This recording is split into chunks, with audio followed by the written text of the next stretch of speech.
right, as for the Sharkies, well, I mean, they've probably had fewer changes than any other team in the competition. Very stable over the off-season. Yeah, but a few key players missing tonight. No David Peachy, also no Jason Stevens. They were last season's minor premiers, and they'll be looking to get away for a great start this season as well. Their third trip here to Stadium Australia, and they're still looking for their first victory.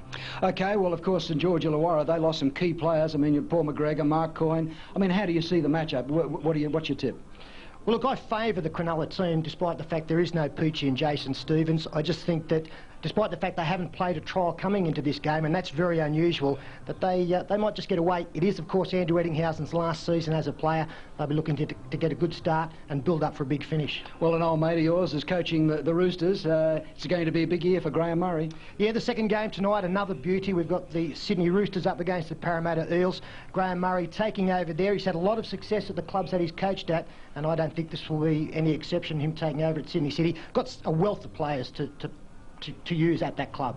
OK, well, I mean, Craig Wing is going to be at fullback. I mean, he's from South and all the controversy surrounding that. How will that kid slot in there? He'll have no problems whatsoever. He's a class act, and they put him straight into the team at fullback. Of course, Craig Fitzgibbon also has come across from the St George Illawarra team. He packs into the second row. I think they've bought very well. And Parramatta tonight, they're going to be without Jason Smith. He's crook and might miss the first two games, in fact. That's right, and you know, it's going to be a good test for Parramatta tonight up against this team with Wing at fullback, Elsgood and Miles the wingers, Barnett and Bailey in the centres, Brad Fittler the 5'8" and captain outside of Adrian Lamb, Luke Ricketson, Craig Fitzgibbon, Brian Fletcher. It's a great back row, Logan, Pongia and Bonetti. And their opponents tonight, the Parramatta Eels, Brett Hodgson, former West player, he's at fullback for the Eels. Shavosky and Growth on the wings, Kidwell and Burt the centre pairing, Stuart Kelly the club captain at 5'8", David Penner at half, Dimmick, Hodgson, Nathan Hindmarsh, and a few new faces up front with David Westley, a former Canberra player. Dennis Moran comes into the hooking role. Nathan Kalis at 21 captains the team. Their coach is Brian Smith. Well, you're going for the Eels, aren't you? Well, I do favour the Roosters tonight, I must admit, because they are replacing some hard heads tonight, the Parramatta team. There is no Jason Smith, but also no Dean Pay and Jared McCracken, and this is a very formidable-looking Roosters lineup. OK, Peter, the first weekend in February marks a record early start for the rugby league season. The reason being that the premiership will finish early in time for the Sydney Olympics in September. The NRL has taken precautions to protect players from the heat during the month of February. Down there on the sidelines, sampling the conditions here at Stadium Australia, Andrew Voss. Andrew, what's it like now? Well, Ken, good evening to you and good evening to all our viewers. Welcome to a new season. Well, as far as conditions are concerned right at the moment, it was unbearably hot earlier today, around about the 37 or 38 degree mark. Right at the moment, though, 30 degrees and a breeze which is picking up, which is a nice change, not just for the supporters, but also for the players when they hit the field in just a few minutes' time. You mentioned those precautions that the NRL have taken. Viewers should note at home, half-time breaks tonight will be 15 minutes. That will be the case right through the month of February. Also, midway through each half, the referee will blow a 60-second break. At around about the 20-minute mark, they'll have a drinks break in effect. And also, the interchange will be worked out overtime tonight. Teams can make a maximum of 3 changes in one hit, so you could have 6 players running on, 6 players coming off, so it's going to be hard for the commentators and for the viewers at home to keep up with all the action. But a man who knows what it's been like preparing for such an early start to the season is the Canberra captain, Laurie Daly. He's on board with us tonight. You can do all the training, but how best can you prepare for conditions like this? Yeah, it's certainly difficult, especially in these conditions down here today. As you mentioned, it's 30 degrees, but there's a bit of a wind blowing, so hopefully that might cool the players down. But, you know, you can do all the training you want, but until you actually get out there and have that intensity in the battle, it certainly is difficult. First match, Sharks-Dragons, a tip? Oh, I think the Sharks might get away with this one. Laurie's tipping the Sharks, I'm tipping the Dragons. Ken, Paul Harrigan will be on deck for the second match of the double-header. The Eels and the Roosters, back to you. Thank you, Andrew, and we'll be hearing from Andrew and Laurie throughout our telecast.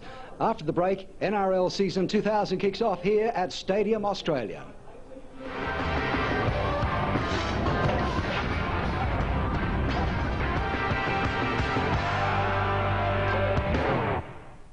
And good evening, everybody. Ladies and gentlemen, boys and girls, welcome to Rugby League 2000. And at the appropriate stadium, as Ken described it earlier, Australia's foremost sporting arena, waiting to house the Olympics in this year. Cronulla coming up, or the Sharks as they want to be called. And of course, the reason for our early start this year is because of the Olympics. We'll be out of here at the end of August. What an historic year it is. 14 teams again, starting in February, finishing in August. The defending club is Melbourne. And of course, there is no red and green side. There's no South Sydney in what should be a tremendous year. Andrew Eddinghausen for the 6th year leads out the Sharks. He's been at the helm since 1995. He's in his 18th year of first-grade football with the Sharks.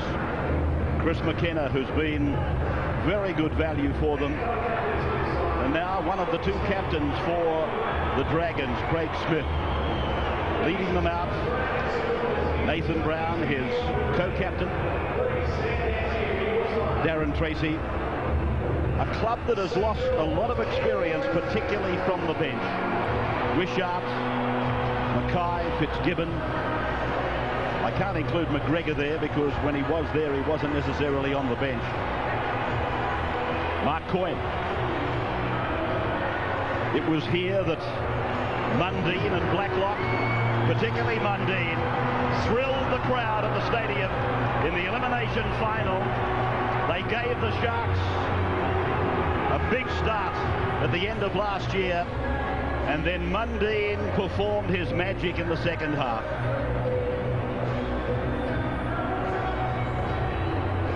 Brown more comfortable these days with Mundine back there, Barrett around him. He doesn't have to, what's the word, exert as much. The year before they came back down to the Dragons, it was a tremendous impost they placed on the shoulders of Nathan Brown. There's Blacklock heading over to the left wing. Brown waits in the centre, and a big crowd swelters at the home of the Olympics. Nathan Long and Jamie Ainscough. What a year. Club Man of the Year. Voted Player of the Year for the Dragons last year. Tim Manders in charge. So sit back and enjoy tonight's doubleheader on the wide world of sports, and enjoy the year 2000 of rugby league. Rogers puts foot to ball. Smith comes charging back for the Dragons, and the Sharks, they meet him hard. Treaster and Long. Likeville swarmed upon, mauled upon by the Sharks. For Thompson, the redhead, 25 out from his own line. A bombardment of defence early from the Sharks. Brown tries to take some pressure away. Mundine an offload for Tracy to the 40. 5 gone for the Dragons, the red and white side, with Barrett putting in a kick that's low and deep. And now Brett Howland. You'll see plenty of the high ball tonight. No David Peachy. Brett's got the job of wearing number 1. He's 12 away from his own line. The Sharks get their first use of it. No shock to know that Martin Lang was the first to take it ahead. Now for Pearce, one of the Sharks' iron men. Rolls the sleeves up, always available. Never seems to be off duty. Long again. And it does show the depth in the front row for Cronulla. Tim Madison was supposedly playing this game. He was a late withdrawal. That's on top of the loss of Jason Stevens as the Sharks go wide. Oh, strong tackle there on Dykes. He skips one. Bartram misses. Eventually Thompson makes the tackle 40 metres out. Just inside their own 40-metre line. That's where the kick was made by Healy. And the kick bouncing up for Luke Patton, the Dragons fullback. 25 out from his own line. Second use of the football for the Dragons. Runners up in 1999. Played by Ainscough. Forward pass from Blacklock from dummy half. Went unnoticed. Smith will play it on the 40. Blindside play for Likeville. 22 metres in from the far touchline. Thompson now. Back and away from Barrett to Timmins. And he's met there by Graham. And look at the Sharks' defence. Meaningful, enthusiastic. Plenty of numbers. Barrett beats 1. Barrett beats 2. Offloads for Mundine. He beats another. Brown's down the middle. He kicks to the Green's coming after it with Blacklock. Oh, great play by the Dragons. They did bust him up. Trent Barrett beat a couple, but I just wonder whether Nathan Brown should have looked to his right at two support players. There's Barrett up the middle. Mundine, a lovely reverse pass. Look at the right-hand side of Nathan Brown. Sean Timmins unmarked, and Mundine looming as well. In fact, it was Blacklock coming through late. And that'll come about, Peter, with a Cronulla player charging up to cut off the kick, which created a gap that Barrett could run through. And Howland, in his one of his first games of fullback, covers it quite well. No score. Early minutes of the neighbouring clubs, the Dragons and the Sharks. The Roosters and the Eels to follow. Smith put away hard. Showed the ball. Bartram away. Barrett's pass was dubious. Lightball's got it, taken to ground. No call from the touch judges to the man in the centre. Ainscough working an angle with former Newcastle teammate Tracy. And they're just outside the Sharks 20-metre line. Thompson now. Mundine, a dummy before finding Smith. He unloads. Dykes is there. Away it goes to Richardson. And Timmins puts him away just outside the 20. Well, Ray, there was a definite forward pass involved there, and we've got a new role. A strong hit there on Martin Lang misses, being played by the touch judge. There you can see him coming onto the field to play. He's helping out with the 10-metre for the defending team, and all of a sudden he's in a different position to maybe help call on forward passes.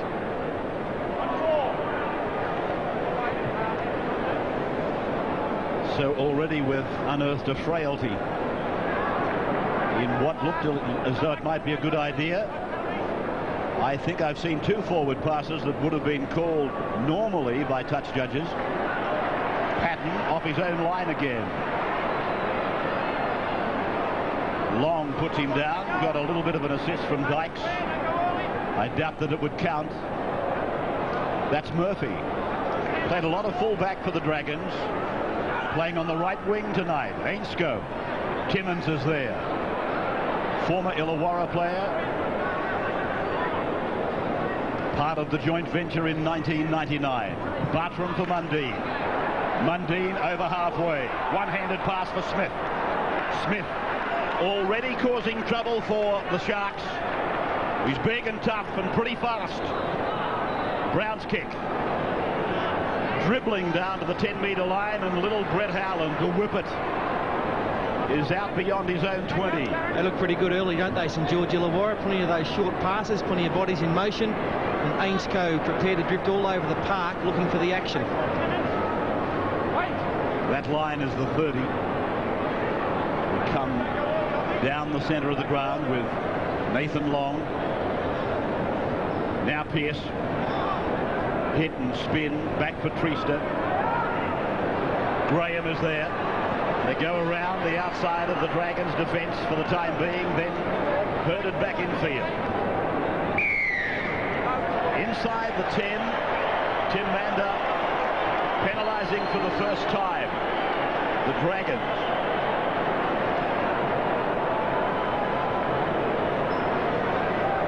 Andrew Voss is on the sideline. The breeze is picking up a little bit. It certainly is. That will help the Sharks as they get into Dragons territory, and they are going to go for goal. But this breeze, it certainly swirls around in the Olympic Stadium, but there are some very strong gusts right at the backs of the Dragons players. And you would have thought probably 15 minutes before kickoff they weren't expecting that, and yet they've run out onto the field with quite a strong breeze at their backs. Matt Rogers will kick for goal. He's come here twice to the stadium and suffered injury on both times. Once was Origin, I fancy. And of course the other one well documented in club football at the end of the season. One of the great players, following the footsteps of his very famous father. Looking for first point. Here it comes, getting away. No goal, but dead. Back to the 20 for the restart by the Dragons. So Rogers offline. No score at the Olympic Stadium on the first of the doubleheader night. waiting.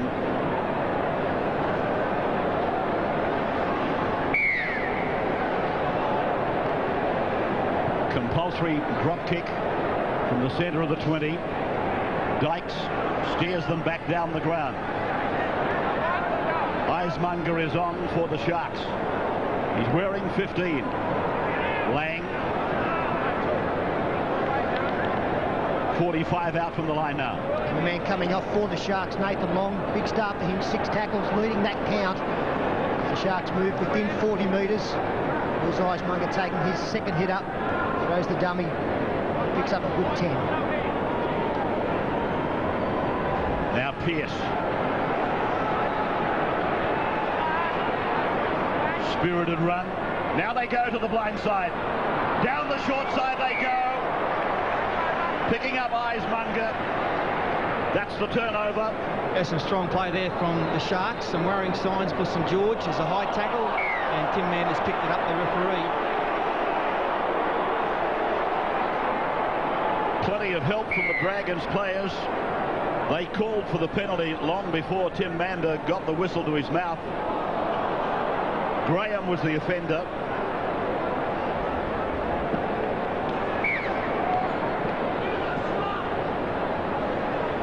One penalties.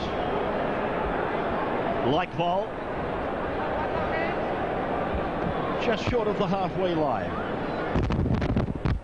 Tracy.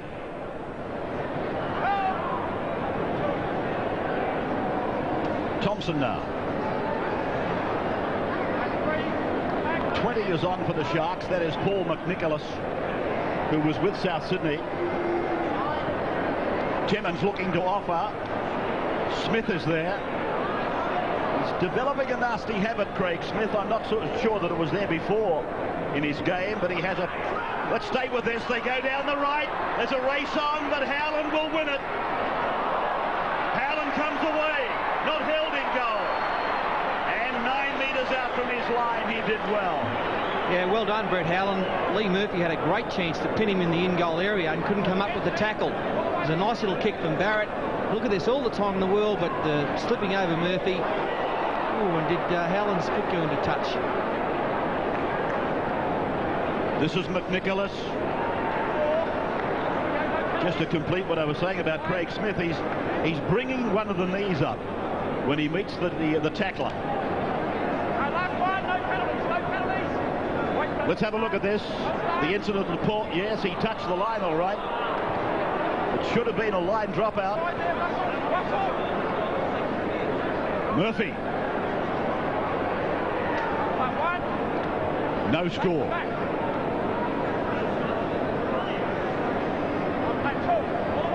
11 minutes gone. There'll be a break, a fluid break at around about the 20-minute mark. Fluid stations around the ground. Green and gold fluid stations. You'll probably see them in the pictures as the cameras go past them. Mundine drifting. Ainscough lofting it. Back over. Barrett runs it. Angle for Bartram. Bartram stepping. Beats a couple. Up the middle goes number 15. That was a good run by Bartram. The St George player was Luke Bailey. One of the Illawarra First Division players now with the Dragons. The Sharks defence failing to come across them to cover the switch of play. Lucky to get away with that, but the Sharks now with a little bit of momentum in this set of 6. Matt Rogers, his first real touch of the football, skips out of dummy half. That's where they're at. Just outside the 20-metre line now. Long. Healy. Decoy runner going left. They've gone out to Richardson. Stampeding run by Richardson. Back for Healy. There goes the kick across the ground. Looking for Colin Bass. He's got the ball. He's put it down. First try of the year. He wants to look at it. Colin Bass sailing above them. I think he's got it. I don't think there's any doubt, Ray. The two things that the video referee will look at as to whether Colin Best was behind the kicker. I think he was, because Mitch Healy, he took a long time before kicking the football. and the second as to whether best stayed in the field of play in placing the football. There's the kicker, Mitch Healy. He's a mile onside. The kick was inch perfect from Mitch Healy. It gave Colin Best time to travel the 18 metres, and he takes the ball out of the arms of Lee Murphy to get the first.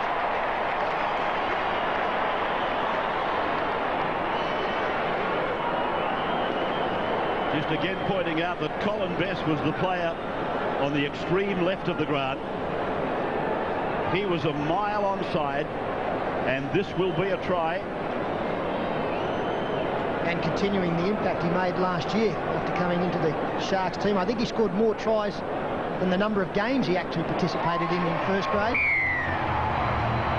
So there's the news that we expected. The Sharks, And they take the first points at 4 points to 0. They finished it well. A lovely set of 6. And, I mean, Colin Best had all the advantage there. He was taller and probably a little bit stronger than Lee Murphy. He was coming onto the football. Murphy had to turn and chase. He was coming over his shoulder. Best was running onto it. And end of story. Best goes up, and in the end, it wasn't even a contest. And the Sharks, they look pretty good. St George Illawarra have had most of the football, but when the Sharks have had it, they've looked a little bit better in attack. Rogers then. Attempting conversion from the touchline. Strikes it. It's coming back. It's coming back. He's going to get it. Flags are up. Cronulla leading the Dragons. The Sharks over the Dragons 6-0.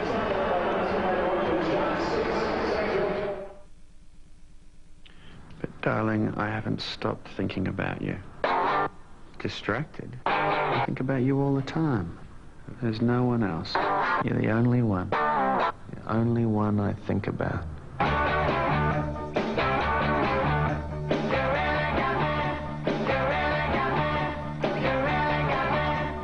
powerful Magnum V6. One drive, and you're hooked. Mitsubishi. The season premiere of ER, 8:30 Thursday. 6-0. Sharks over the Dragons. Rogers from the touchline before the break sent it out there, and in golf terms he put a beautiful draw on it. Just got it over the bar. It came in right on top of the flag.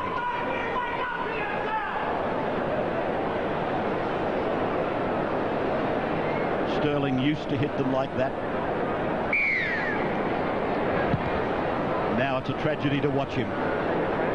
Cronulla now. The Sharks aiming it back. Long. Ooh, put down heavily. One of the Dragons is hurt. Yeah, I think it's Trent Barrett, Ray. Got his head in the wrong position going in to make the tackle. And as you can see, the worse for wear. Nathan Long coming. His head right in the middle. Trent Barrett couldn't get it to the side of the body of Nathan Long. That's why the damage was done.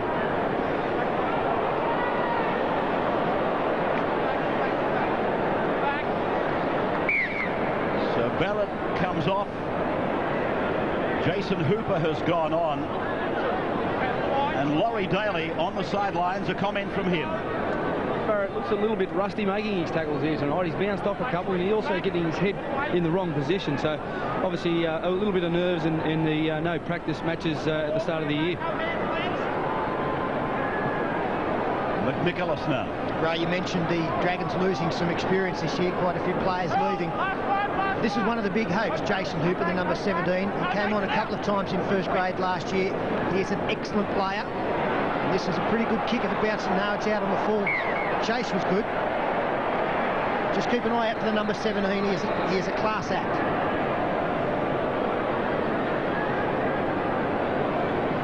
It went down the short side. They relied on the boot of Healy, one of the best kickers in the game, but that time he was just astray. Bartram now. Play on the halfway line. Bailey. A lot of confidence in his ability to come up a notch to first grade. And Mundine almost was away. The pass was from Tracy. If it sticks, Mundine is under the uprights. And now compounded the error with a high tackle on Icemonger. Lance Thompson right around the choppers. Yeah, that's little set play there between Tracy and Mundine. The ball was forward anyway, I feel, but their timing is out tonight, and there are plenty of gaps back on the inside for the St George Illawarra attacking forays.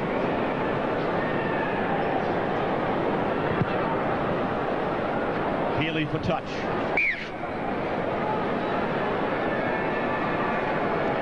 Sharks opted not to try it.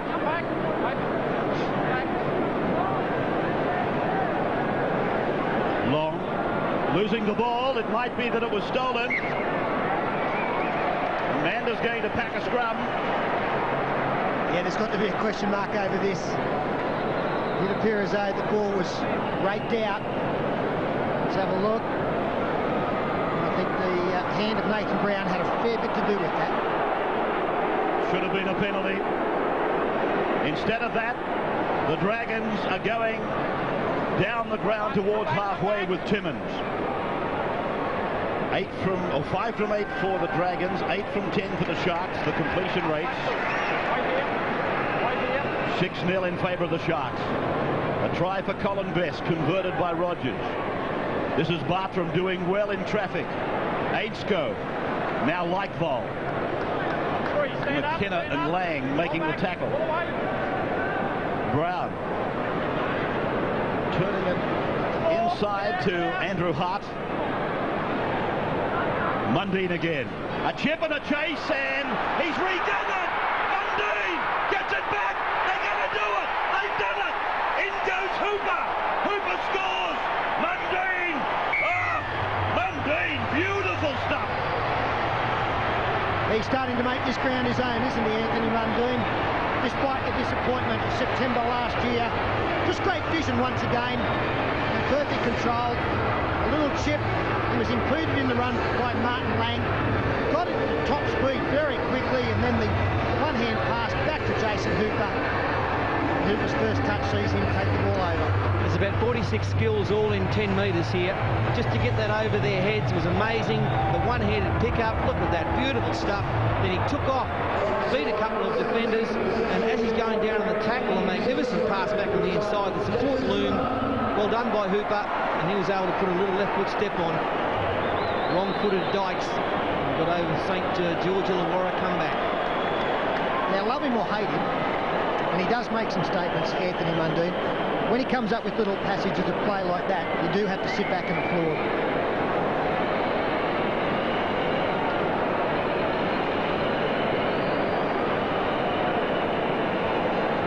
I know one thing, our game is a lot richer for the presence of people like Anthony Mundine.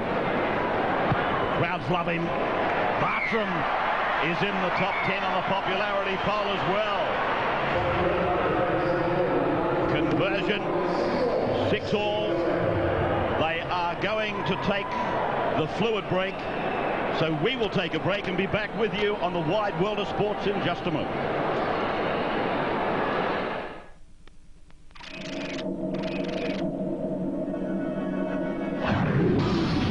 Access, fast connection, and the latest technology. 24-hour-a-day backup, support 7 days a week, and backed by the world's leading IP network. WinNet is the internet service provider that gives you the world. Call 1-300-139-949 and get online with WinNet. It's a big world. But darling, I haven't stopped thinking about you. Distracted. I think about you all the time. There's no one else. You're the only one. The only one I think about. The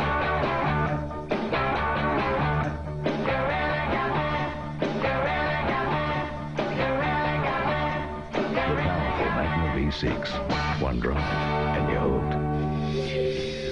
Mitsubishi. In 2 days on Win, the season premiere of Friends. We are back with our full network of stations now. 6-all, St George Illawarra versus the Sharks.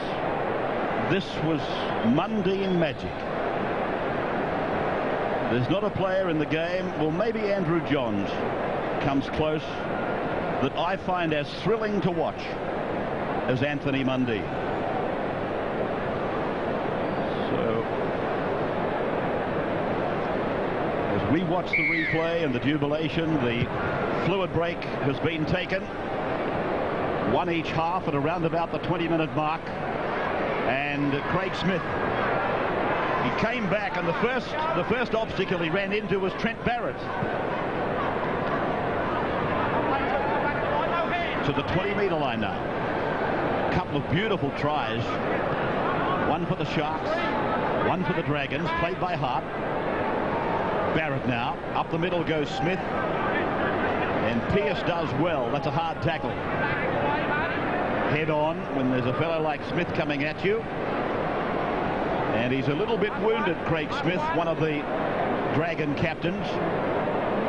Barrett has recovered. Had a wonderful season in '99, the kid from Temora. Colin Best now, centre ground. I know it might be a bit of nitpicking, Ray, but if you're going to kick the football from 39 or 41 metres out from your own line, you may as well kick it from 39 out. Trent Barrett there just running over the 40-metre line and trying to find touch. The Sharks now work it out of the danger area. Lang again takes it forward with gusto. Shannon Donato is the dummy half. Pearce.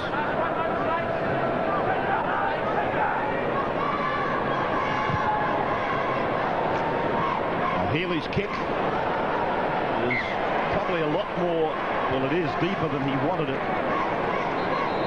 He had the wrong weight on it. And now, of course, the Dragons will take the optional 20-metre restart.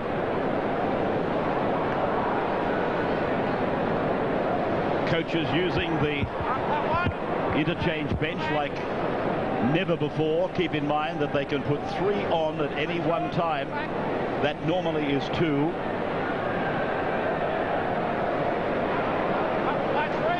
Players on the bench, as you can see, cooling apparatus there. People probably saying, why are they playing the game in such temperatures? Well, the answer this year is easy, and there can be no blame affixed to the NRL.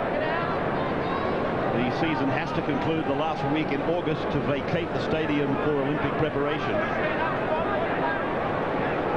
No matches in Queensland for the first 4 weeks of the competition, as Dykes goes across and picks up Mellor. 40-metre line. Dragons in. Long. Wrestled down by the try scorer, Hooper. Dykes to the short side for Miller. Mundine around the legs. Tracy over the top. Healy. Shaped to kick. Couldn't get it in. Howland does the job. Oh! Blacklock! Blacklock under pressure. Well, it worked fine for the Sharks. There's a nice kick there from Howland because he found the gap between the winger and the fullback. A little bit of a slip by Patton and then a fumble by Blacklock, and that allowed the Sharks defence to get up there, and the veteran ET had him covered quite easily. It's a good opportunity now for the Sharks to attack the Dragons line. The Roosters versus the Eels coming up live later in the night. Long. Game 2. Parramatta versus Sydney Roosters. We'll have the entertainment between the 2 matches, so stay with us right through the night on the wide world of sports. The Sharks are attacking. Pearce, 6-all. 15 from the line. Graham, Dykes, McKenna. Well-read St George defence. Dykes. Beautiful ball. Howland. Howland in now.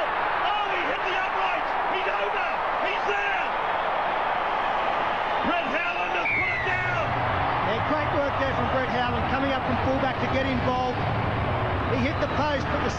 got him over.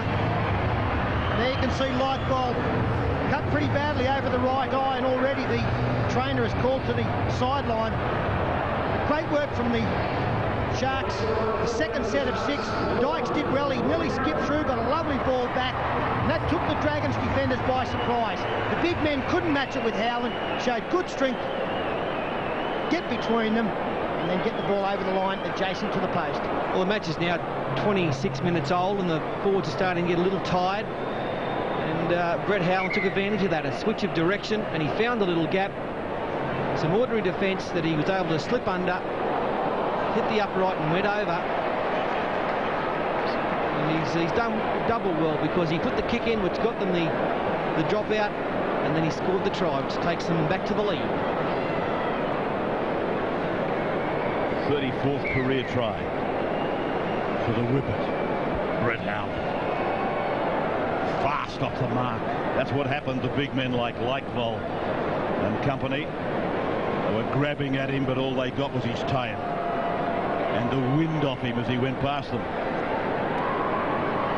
Rogers from right in front. He'd love them from here all the time. 1 from 2 tonight. 1 from the sideline. Now 2 from 3. Sharks 12. Dragons 6. Here it is again, Andrew. Have a look at it. Well, Ray, the best way I could wrap Brett Howland here is it was peachy like that last passage of play. First the kick to the in-goal to get the repeat set, and then sniffing around the rucks, hoping for the ball to come his way. And he's broken through 2 and 3 tacklers to get there. Great performance, an accomplished performance at fullback tonight from Brett Howland, replacing David Peachy. 3 tries in the game. 2 to the Sharks.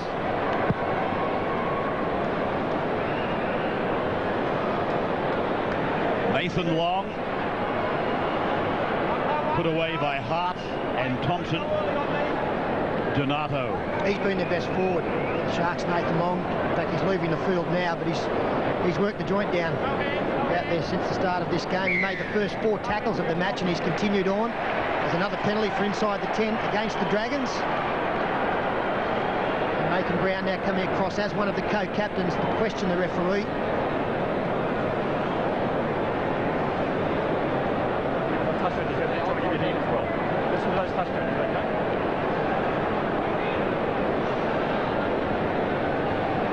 Healy will find touch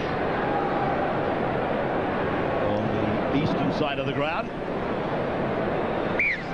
Free kick coming up. Laurie Daly, a comment. Very noticeable that the Sharks are actually running their attack down the St George Illawarra's left-hand side defence. Their 3 main attacking players are Blacklock, Ainscough and Mundine, and they're targeting all their ball runners at them 3 guys. Amanda, I fancy, has ruled that Timmins has dislodged the ball from the Sharks player and propelled it forward in doing so. There it is. Timmins was quick to pounce on it, and he was away. But in fact, he's the man that knocked it on. How are they? Healy, a run of about 10 metres, carries him just inside the Dragons' 40-metre line. Then Graham, now Dykes. Dykes is parcelled up and put away by Darren Tracy. The Sharks are down in that area where, don't be surprised if, well, they've lost it. I was about to say, don't be surprised if Healy sets it up for the kick. 6 again here. McNicholas got the ball back after a touch to Dragons player. Pearce takes it 12 out. Still 5 tackles left. Healy, Dykes, Richardson. Barrett was waiting. Took him hard. Now Dykes on the short side. And Colin Best. Best will go over. Colin Best is in for number 2. There was just a hint. I thought there might have been a hint of an infringement. Well, it's an amazing effort from Colin Best to get there.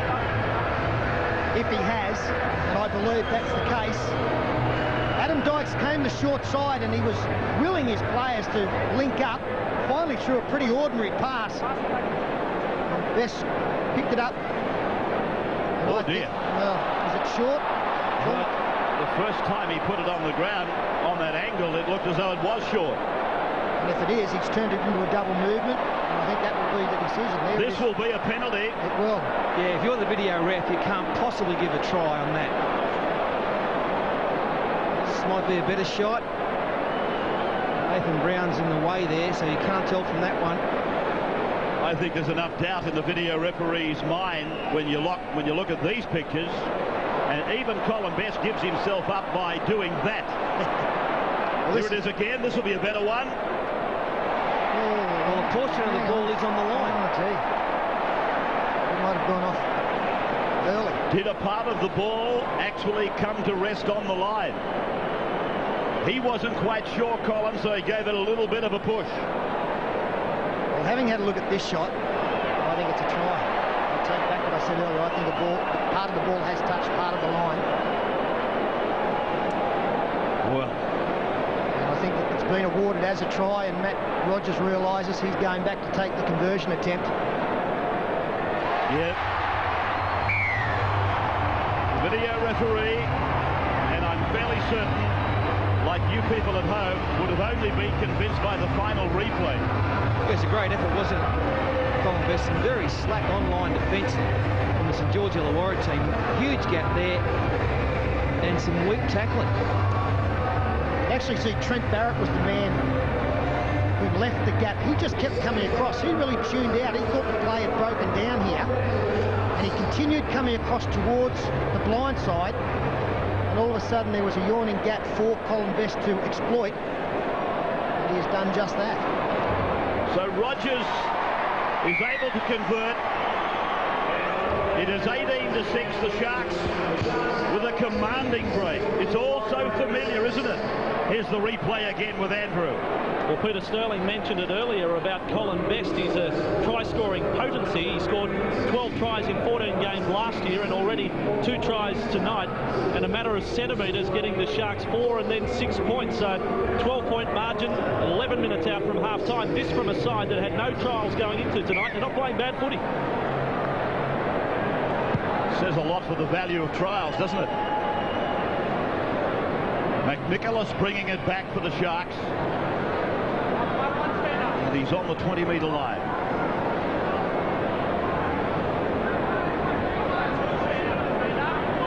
That's Eismunger. Lang.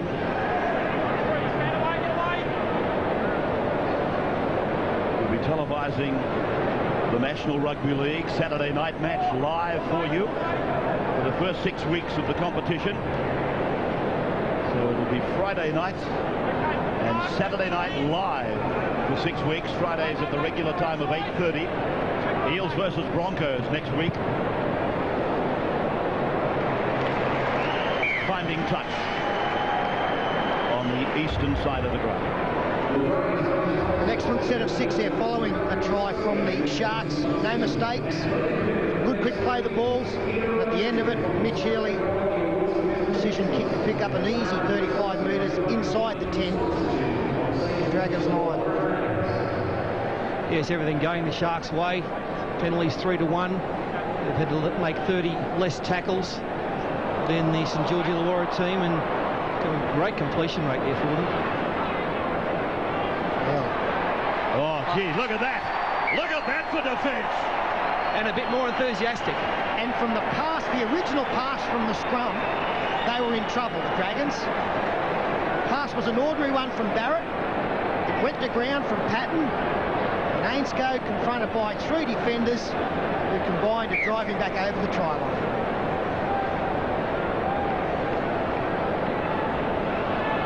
So the Sharks now setting it up.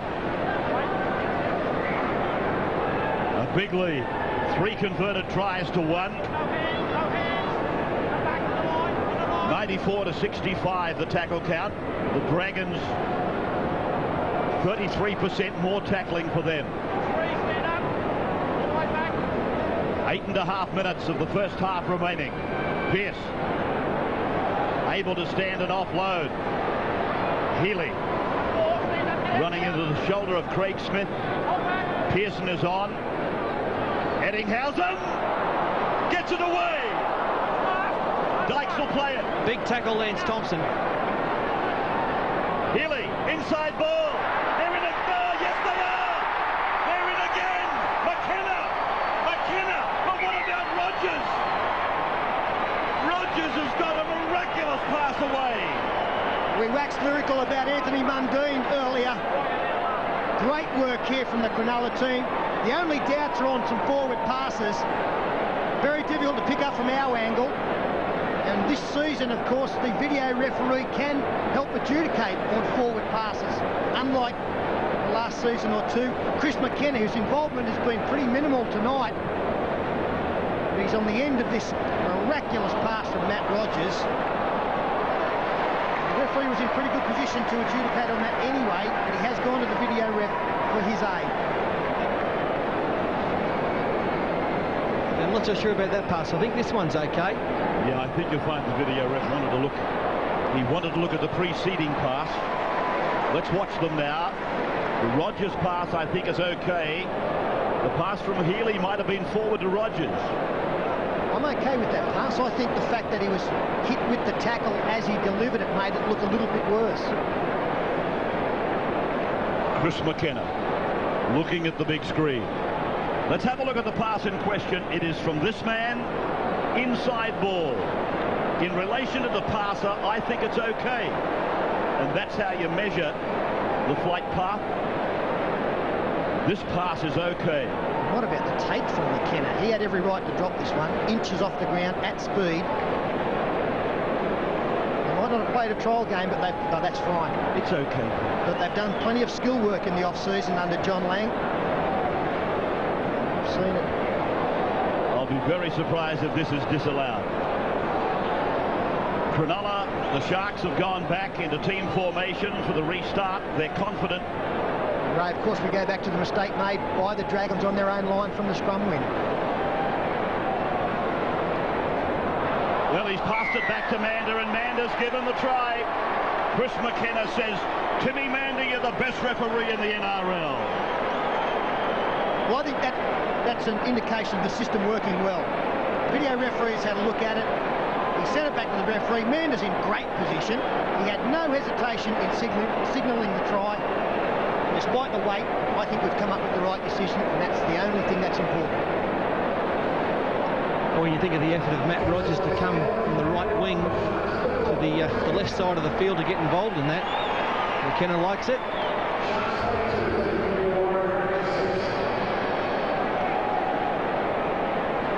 $22 points to 6. Rogers played an incredible part in the try, and he gets it. Just squeezes it inside the upright. 24 to 6. 4 converted tries to the Sharks. Andrew. Well, Ray, I'm going to differ with Peter just a little. I think this going to the video referee to check on forward passes is fraught with danger. I think we're going to have time. We're going to be waiting 3 and 4 minutes to come up with decisions, which more often than not will probably be ref's call. So we're back to the system we had originally. But what about Matt Rogers, the last pass? He finished last year in tremendous style in the Tri-Series final. He scored 2 tries, kicked a few goals on that night, and he started 2000 with a bang. Well, one thing that is for sure, and there is no argument about, the Dragons are going to need a hell of a lot of luck to get out of this one. They might even need much more than the magic of Mundine.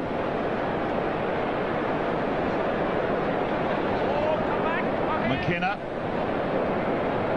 mind you, the impossible comebacks seems to walk hand in hand with Stadium Australia. St George Illawarra did it in the elimination final against the Sharks, and then of course Melbourne did it in the grand final against the Dragons. So it has become somewhat of a home of the get out.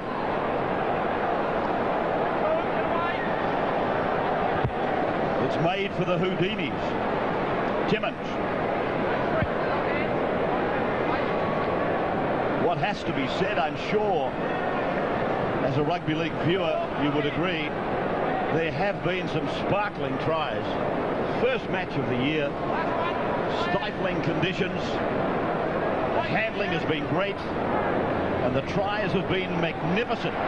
Blacklock puts a kick on. There's a chance for the Dragons. Ain't still on the move. Here's a race. A ball beats them both to the dead ball. Unlucky there for the Dragons. A lovely little kick once again. And didn't Jamie Ainscough show some speed? When I saw Matt Rogers in pursuit, I thought, well, he'll get there first. But Ainscough, he went past Rogers from behind. And unfortunately, the kick through into the in-goal area just too hard. Those in-goals, by the way, have been made mandatory. I think I'm right in saying to you, 8 metres for all competition games.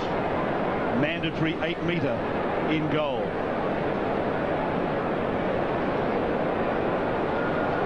Once upon a time you had a tolerance of between 5 metres, I think, and 11. And could never understand, Ray, why we couldn't have a uniform playing field if it was at all possible. Of course, when we had North Sydney Oval involved, it was a small in-goal area, but if we had the option of making them all the same, then it just seems pretty reasonable. That's what you do. Tim Mander wants this restart to happen again.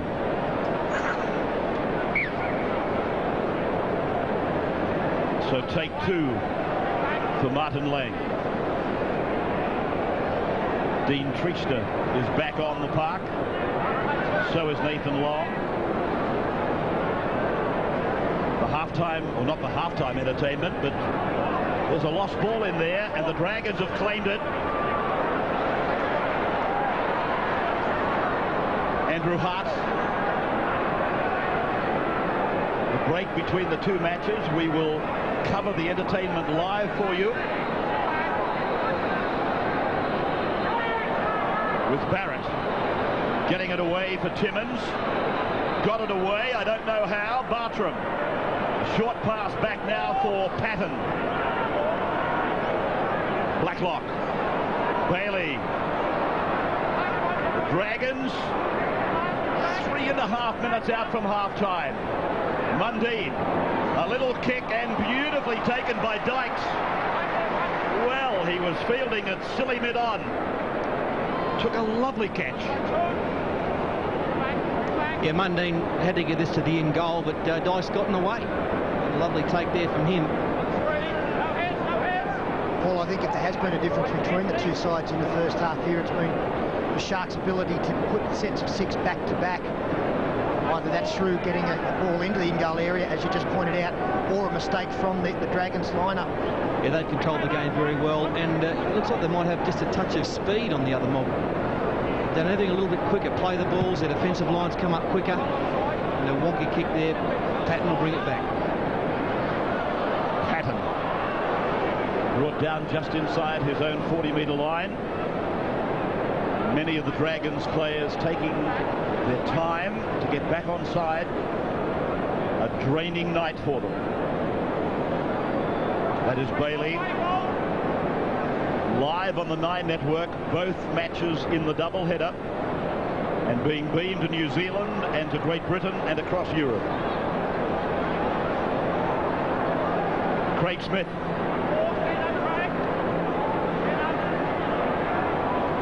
Many of the Dragon supporters will be hoping for the comeback. Mundine running off Thompson. Here they are, making the ball do the work. Who did that come off? Rogers is after it. Rogers gets another kick on it. Rogers has got the ball. This could be a miracle.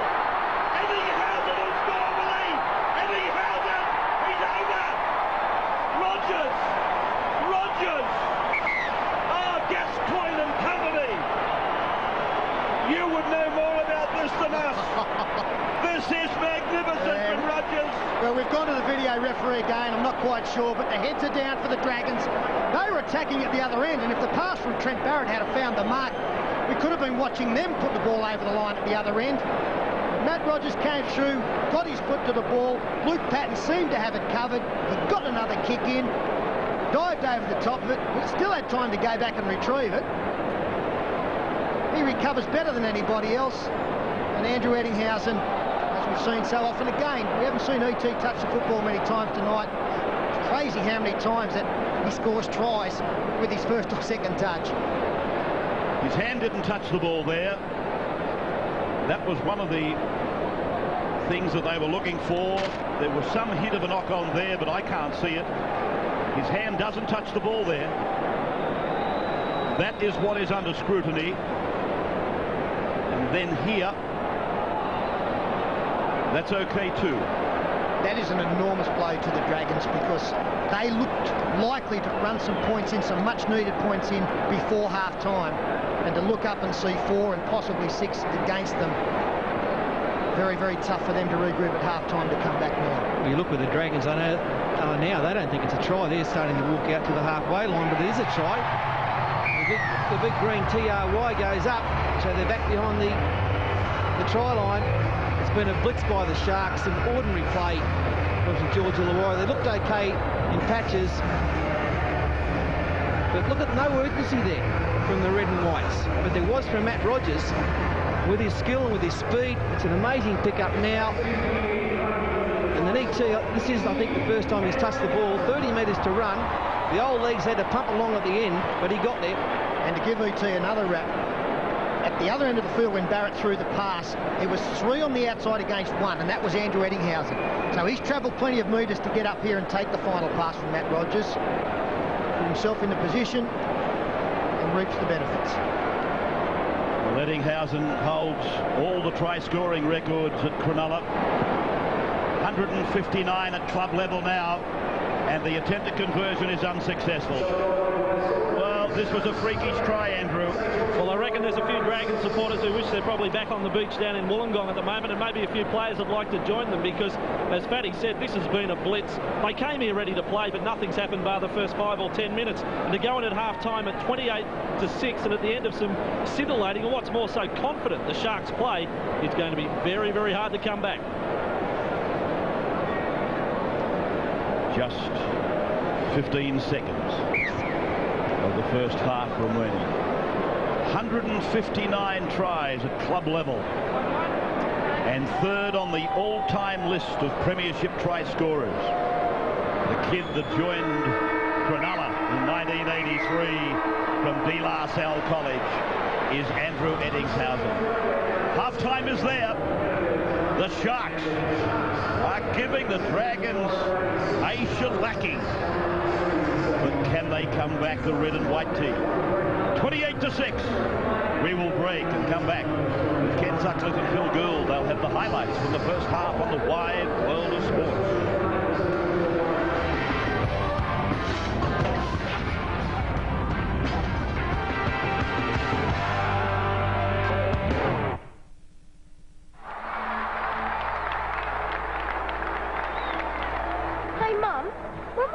Australian cricket team? Well, that's an interesting question. What kind of country would have a national cricket team before it had a national parliament?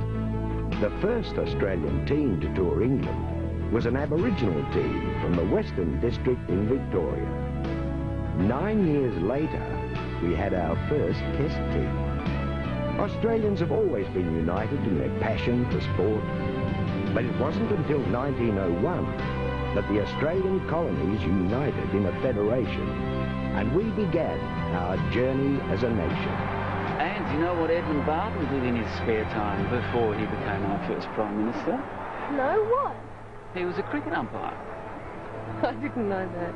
The centenary of federation in 2001. Australia, it's what we make it.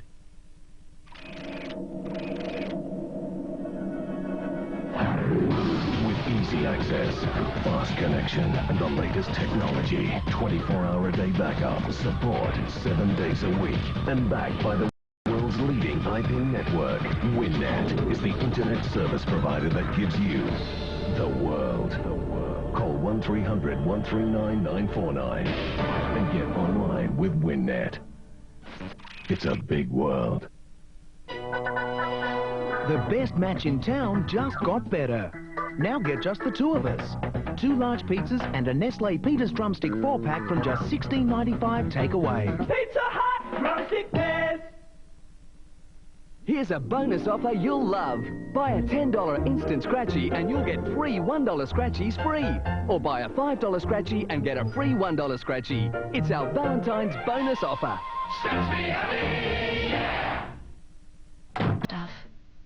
Brushing your teeth morning and night helps prevent cavities. But what about after every meal or snack? That's when plaque acid can attack your teeth, while your toothbrush is back home worrying about your teeth. Chewing extra sugar-free gum after eating produces saliva, which actually neutralizes plaque acid and helps prevent tooth decay. So after every meal or snack, chew extra and keep your toothbrush happy. Extra, it's what to chew when you can't brush. Recognised by the World Dental Federation. Monday on The Current Affair, the scare campaign on home security. Made rapport and then you frightened the client. High pressure sales for a top-selling alarm that fails the test. 1 or 2 out of 10. Thousands of angry householders. Pretty disgusting, to be honest. While the boss makes millions, plus parents living in fear of their own children. Stop fighting! Stop! Testing love and patience beyond the limit. It's a terrifying experience. And remember the waiting game? See how they measure up now when Nissan presents A Current Affair.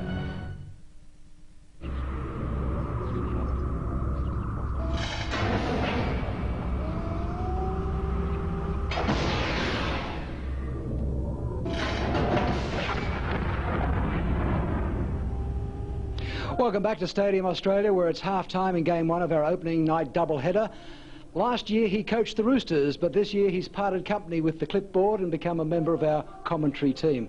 Welcome, Phil Gould. Good career move. Yeah, thanks, Ken. It's been good today sitting up here, no pressure, and we're seeing a good quality game of football. I don't know that the score reflects the game, but it's still been great quality. When you consider the oppressive conditions out there, I mean, the team that holds onto that ball is going to make the other team do a lot of work. Yeah, possession's the key. I still don't think this game is over. If St George can get a run of possession in the second half, they are very dangerous, but certainly Cronulla at the moment doing everything right.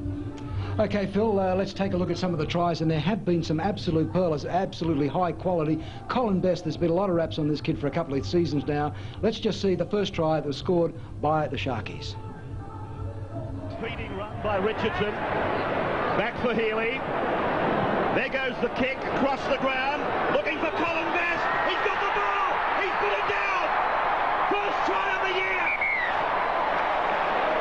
Intelligent play by Mitch Healy. I think maybe he thought to kick short and he saw that the Cronulla player nearest him was offside. He then looked up and saw that Best was back the required meterage, popped it over in the corner, pinpoint perfect, and Colin Best.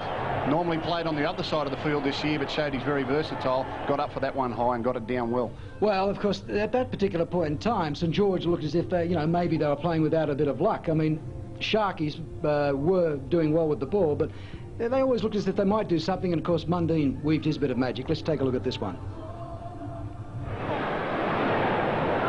Mundine again. A chip and a chase, and he's redone it! Mundine gets it back! They're going to do it! They've done it! In goes Hooper! Hooper scores! Mundine! Oh, Mundine! Beautiful stuff! You'll never get sick of watching things like this. This is why people come to rugby league. This is why kids take up the sport, because of players like Anthony Mundine and the skills that they can show. Tremendous little chip and chase, an even better pick up. And at the end of his run, to have the awareness with the ball out in one hand, a basketball pass back on the inside to young Hooper. Good left foot step there and dives in alongside, but he can thank Anthony Mundine for that one. And the crowd was abuzz straight after that. Phil, the way these players, I mean, they're diving for this ball in these sort of conditions, I mean, they're just wonderfully fit for this time of the year. Oh, Ken, it's a real tribute to the players and to the coaches and the clubs. I mean, they've had a short off-season. They've really worked hard. It is oppressive here tonight, but the quality of football's been outstanding. Let's check out the next try by the Sharks, scored by Brett Howland. Dykes. Beautiful ball. Howland. Howland is out. Oh, he hit the uprights. He's over. He's there. Yeah, this came at the end of a little bit of possession for Cronulla. St George were turning the ball over. They were able to get themselves in good field position. Dykes went to the right, turned the ball back inside to this man, Howland, who's replacing Peachy at fullback. And watch this for second effort. Bang, into the post, no self-preservation. Think about my team, get the ball out, score the try.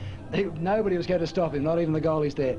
Now, this one is about having a good, long reach. And it took a while for them to decide whether it was a try or not, but in the end, Colin Best got number 2.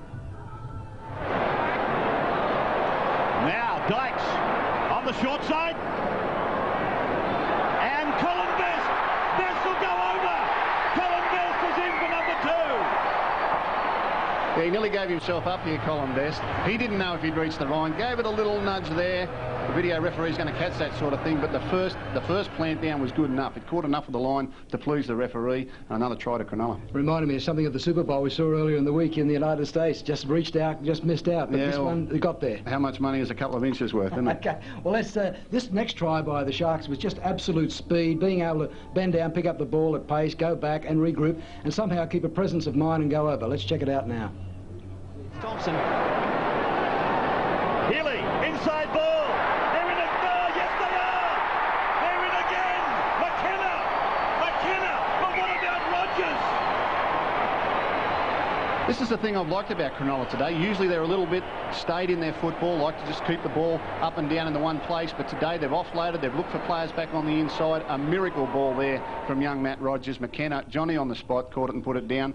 The video referee looked to see for a forward pass there. That's a power video referees haven't had in the past. It went back to a referee's call because it wasn't blatant. Well, E.T. didn't touch the ball too often in the first half, but when he did, it was a bit of magic towards the end. And in his retirement year, the kid still got it. Oh, he certainly has. Well, Phil, where you go? I mean, this was just a scramble. In the end, they came up with the goods. Remember, this is in the 39th minute after playing 40 minutes in this heat. St George looked like scoring down the other side of the field. We could have a 24-12 scoreline. Instead, there was a loose pass. Rogers kept it on the toe a couple of times, picked it up, got it to E.T. He did the rest, and we've got a 28-6 scoreline. Indeed, we have. And joining us again with their view from the sideline, Laurie Daly and Andrew Voss. And Ken, an interesting stat from that first 40 minutes, the use of the interchange by the two sides. The Sharks have made 20 changes in the first 40 minutes and the Dragons only 13. They have been hampered somewhat. Chris Leichvold spent a period in the dressing room while he was getting stitches above an eye. And also Trent Barrett has been struggling with concussion. Of course, he left the field having attempted a tackle on Nathan Long earlier.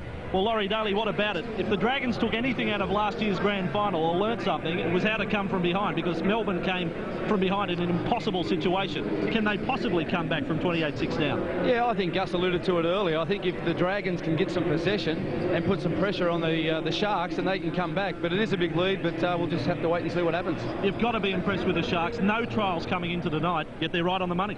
Yeah, I thought it was a bit of a gamble playing no trials, but obviously it's one that's paid off so far. But the thing that impresses me about the Sharks, and it's impressed me for a number of years, is that they always turn up ready to play, and every time they run out there, they play to the best of their ability most weeks, and that makes them pretty hard to beat. Ken, the other news from the sideline, the Sharks were just going to do a further check of fullback Brett Howland. He injured his right wrist just before half-time, so just a little more extensive their check of him at half-time. Thank you, Andrew. Thank you very much, Laurie. And Phil, your old club, the Roosters, they come up against Parramatta in their second game tonight. You're going to go for the Roosters, obviously. Well, I certainly am. I mean, it's been a very relaxing summer for me, but over at the Roosters, they've been training hard. Graham Murray's done a great job. They're in good spirits, and let's hope for a win tonight. He says he wants to see Fittler do things a little bit different tonight. Yeah, well, Brad's obviously a player that can have a big impact on a game, used primarily as a ball player in most of his football, but he is certainly one of the best ball runners in the game, and if they can get the ball in the hands of fellas like Lamb and Fletcher and give him a little bit of space, he can be very damaging out wide. The Sydney Roosters versus the Parramatta Eels right after our opening game between the Sharks and the Dragons. We'll return for the second half of that action after the break here on Nine's Wide World of Sports.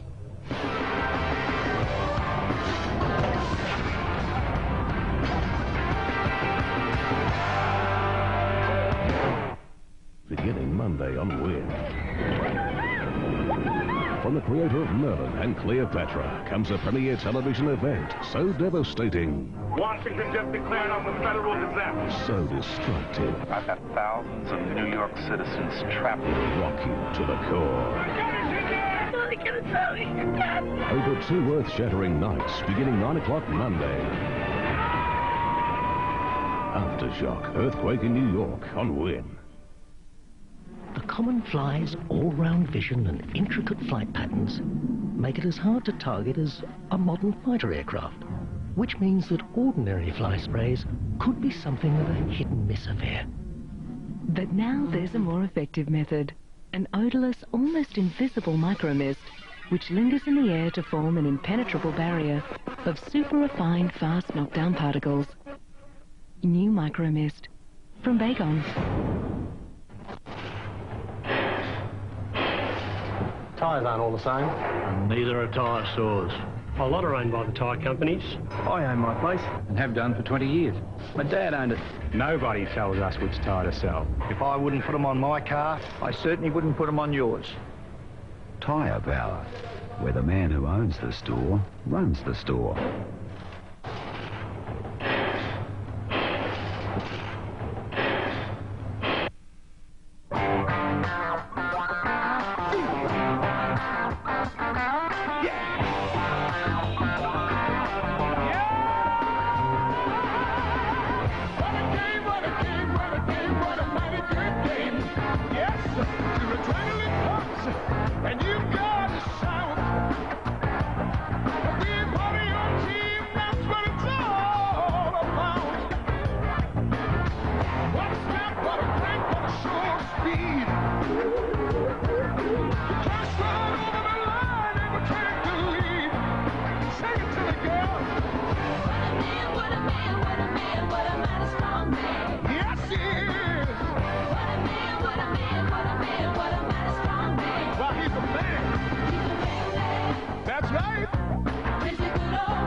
Home and contents insurance you can pay by the month. At last somebody understands. No excess on claims. New for old replacement of home and contents, regardless of age. Fantastic. Free legal advice.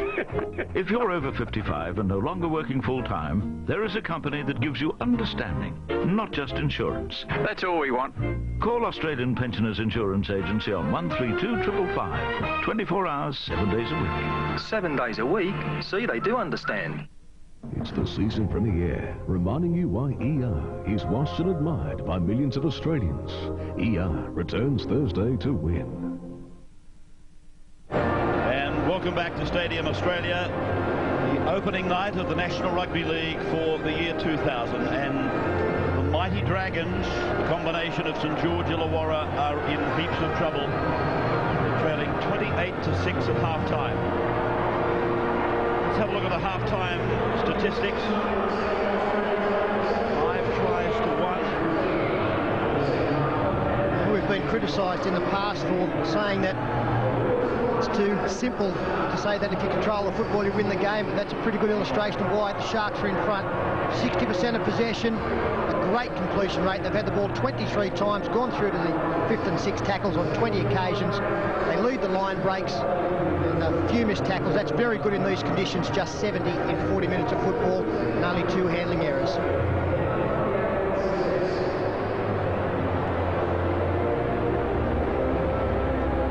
But you wouldn't say they can't come back. I mean, they're the type of team that if they can put some passes together, control the football, which you know they can, then they can put 2 or 3 together. Craig Smith's played very well tonight, I feel, and his front row partner, Lightbowl as well. Nick Gray's been in the thick of the action. So I wouldn't put a comeback from St George Illawarra in doubt. Meaning totally out of the question. Yeah, that's right. I mean, I think there's some 8. That's what I'm trying to say, Ravi.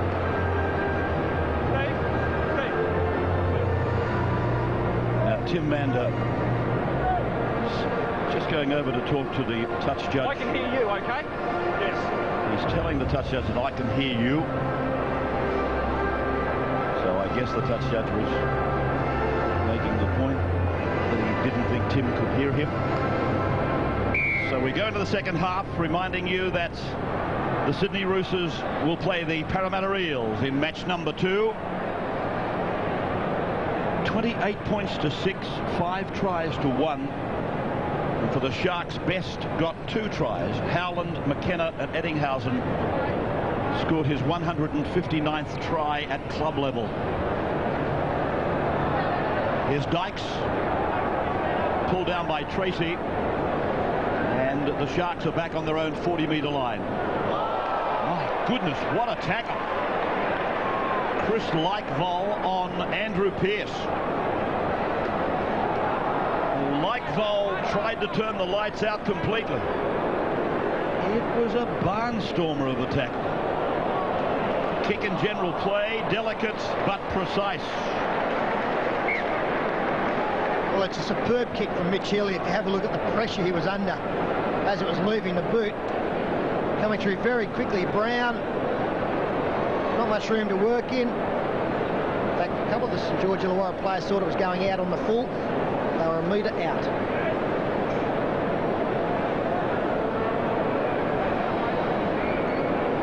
Sharks beat the Dragons twice last season before coming here to the elimination final. And it was then and only then that the Dragons were able to turn it around.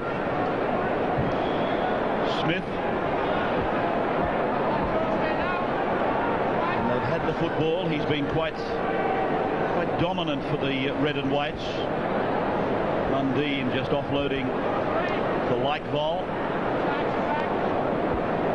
And then for Tracy. Looking to flick. He does. Back to Ainscough. Spirals it along for Barrett and now for Bartram. And they're back on their own 30-metre line. A lot of passing, a lot of ball movement, but not going anywhere really through this Sharks defence. Barrett then to clear from inside the 40-metre line. Rogers. Tremendous impact on the first half of this game, Matt Rogers. Graham. Yeah, Rogers has had a great start to this season, as we expected. The guy I think that will be pivotal to the plans of the Sharks this season is their lock forward, Nick Graham. He's really warming into this game now.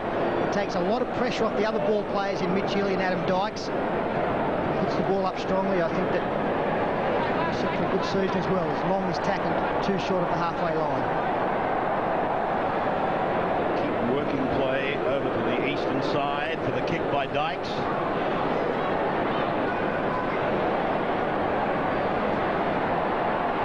That is Lee Hookie, is it not? So St George Illawarra have used one of their replacements. Lee Hookie is playing on the right wing. Timmins. Barrett. Mundine. Got past Eddinghausen. He got rid of another. That was Healy. And eventually McKenna pulled him down. Ainscough. Likevol. Smith. And this will be a penalty. Amanda penalising the Sharks, infringing after the tackle had been made. And Ray, just quickly looking through the Dragons lineup, I can't see Lee Murphy out there. As we see the reason for the penalty, I'm assuming that Murphy will be the player who has been replaced. As we have 14, 15, 16, 17 all sitting on the sideline. 3-2 the penalties. Sharks. Narrow advantage in that area. Ainscough taking on the tackle of Eddinghausen. Mundine. Smith. Is that me again? Wasn't causing you trouble with it, but I think it's a nasty habit. Now Likevol. Here's the trailer. Patton. 25 metres out from the line. Chance for the Dragons. Mundine kicking for the flankers on the right. The bounce beats the chase. And back to the 20-metre line for the optional restart by the Sharks. This was the kick. He had little area to work in and little time.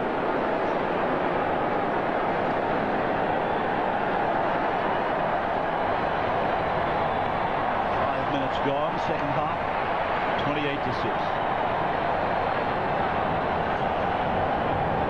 Marvellous exhibition by the Sharks in the first half. You never know that it was the first match of the year, watching what they were doing, performing touches that delight fantastic. Played by Long, and this is Graham now. 43 metres away from his own line. Trista. Off the hand of Richardson, went backwards. It's play on for Colin Best. And he's pulled down by Sean Timmins.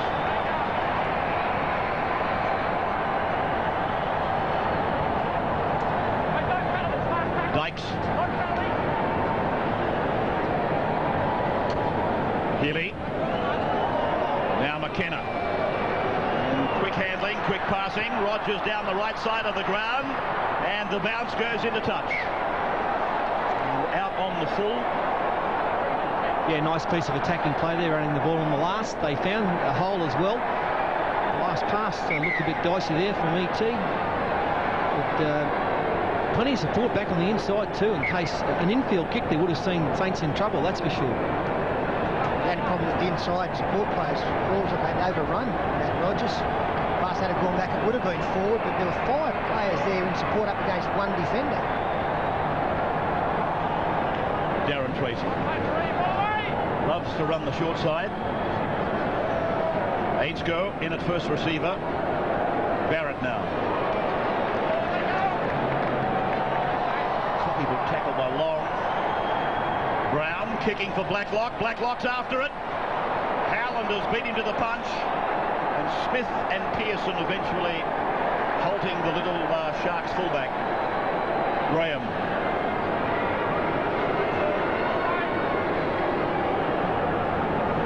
Little mousetrap.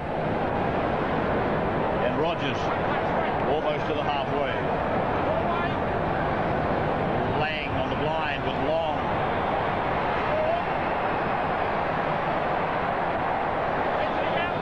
Dykes. Pierce. Just inside the Dragons' 40-metre line now. This is the last tackle for the Sharks. Healy. It's a high bomb that's going down to Patton.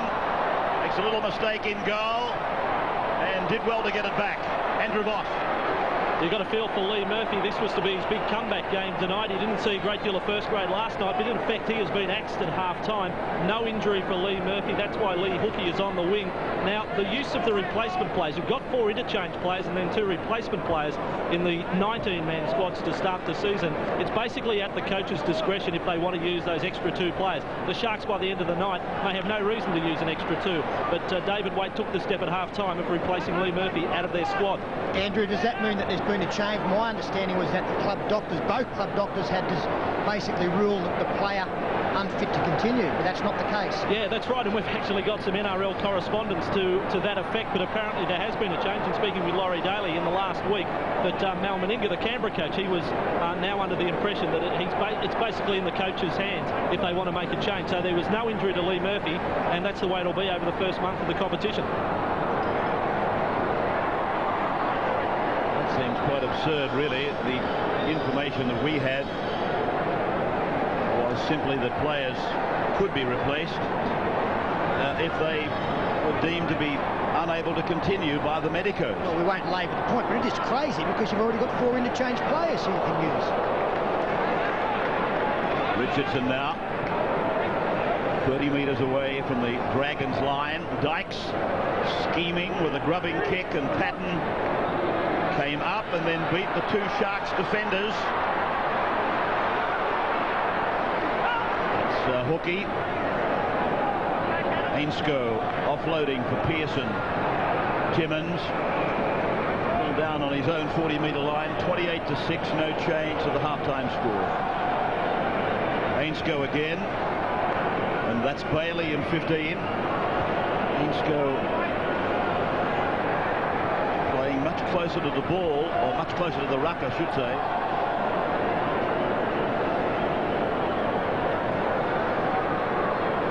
Short passing involving Pearson and Thompson. Thompson taken to ground. 5th tackle. 30-metre line. They're in the centre of the park. And Mundine's kick. Bailey's offside to number 15. This might be a penalty. It is. It's a penalty, but I don't think it's for that reason that I pointed out. Number 15 was in front of the kicker. Yeah, it might be for a tackle in mid-air or a collision in mid-air. He was offside. He's played quite well, actually, Luke Barley, while he's been on there. And that's what it would be for. tackling him whilst he's in the air. And he was on the way down. It's still a penalty. Well, he was guilty of just about everything, Luke Bailey. He looks quite strong, though, when he runs the football. And he's one Saints player who has made some inroads against that pretty good defence tonight from the Sharks. 4-2 the penalties now. Sharks way. McNicholas taking 3 defenders out with an offload. And then Dykes sweeping it across to Richardson. And Russell Richardson will play the ball over on that eastern side, and he's done some damage to, fancy, his right ankle. He's over there trying to get some feeling back in it. Well, every time he gets up limping, I look to the knee, Ray, to see that's the problem area, because it was last season, a couple of occasions, as Dykes changes direction, finds Howland. Howland picked up by 3 of the Dragons' defenders. He had them stretching, though, as Healy puts a grubbing kick through. Oh, it was always going to be difficult. And Patton has finished up making a meal of it. The general in all sorts of trouble.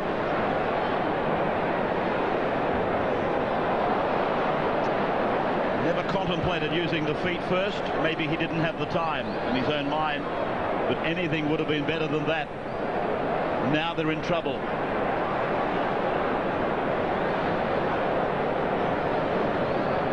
Mind you, they've already got themselves into a fairly deep grave.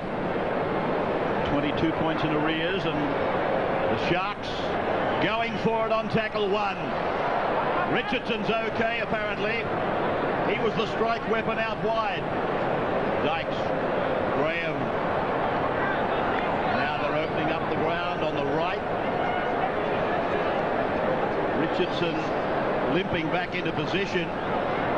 Mellor offloading. Donato lofting across. Dykes drifting. Now McNicholas, but they're going backwards. God, he's out wide for a big lump of a man. McNicholas found himself at outside centre. Dykes. Now they go back towards the centre before Donato comes back down the right on the western side. Treaster. Healy. Players around him. Juggled by Ettinghausen. Graham. Mellor.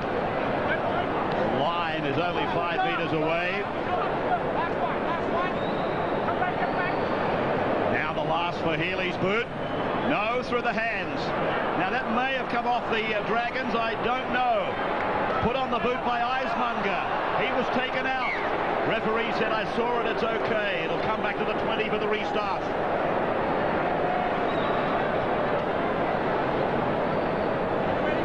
A nice piece of play. It was an ordinary pass. And Eismunger, big forward out wide, just thought, oh, I may as well put a kick in, and he did get taken out there. I got the impression the Sharks might have lost their way on that passage of play. For the Sharks, there is still some concern on Russell Richardson, who's left the field. Mellor has gone out to the centres. As the Dragons now trying to conjure something to get them back into this game. Well, Pete, most of the night they've concentrated, 10 metres either side of the ruck, haven't they? And they've had not much luck there. The Cronulla offences have stayed in tight, and there's been no way through. Disagreement in back play.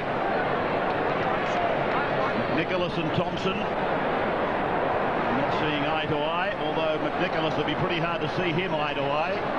He's about 6'7". Howland. Andrew on the sideline. Well, it might not be great news, actually, on Russell Richardson. They're checking that right knee at the moment for ligament damage. The trainers are with him right now. In fact, he's giving him the word that he's okay. He's going to go for a bit of a jog up and down the sideline, perhaps. But it has been a good battle out in the centres between Richardson and Timmins on that side of the park. 2 centres that made the step up to Test football last year. Much to the dismay of Terry Hill. He'll be in action for the West Tigers against Brisbane in the opening round of the NRL. Haven't we got some great matchups? Kenner's pass floating forward. There's North Power Stadium will host the clash between the Northern Eagles and the Newcastle Knights, and the West Tigers will play the Broncos at Campbelltown. Auckland and Melbourne. Some fantastic games. And I would imagine we'll have very close to a record attendance for an opening round of the NRL this year. And there's plenty in attendance down on the sidelines for the Sharks at the moment with John Lang. Number 18, Luke Stewart, has come down. He's one of the replacement players. I would imagine if he's coming down, it may well be Russell Richardson who'll leave the field for good. Too valuable a commodity to risk for the rest of this game, you would think. Bailey gritting the teeth in a determined run.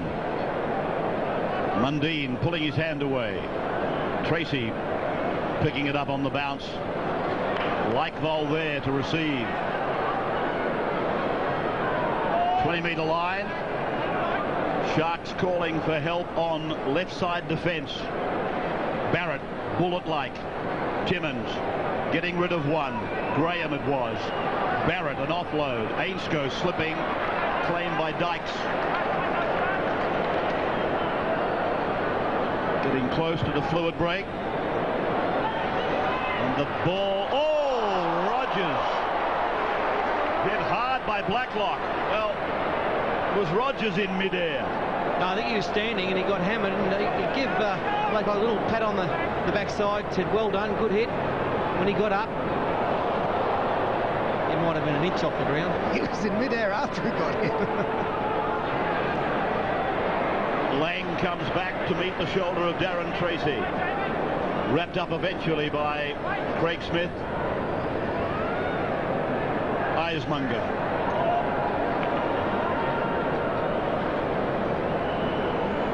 Pierce.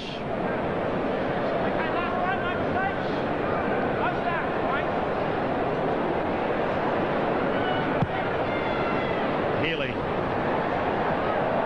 Long rubber kick. And Patton goes back. Yeah, he took no risks with that, did he, Luke Patton, using the legs on that occasion. He might have done something down the right of the ground.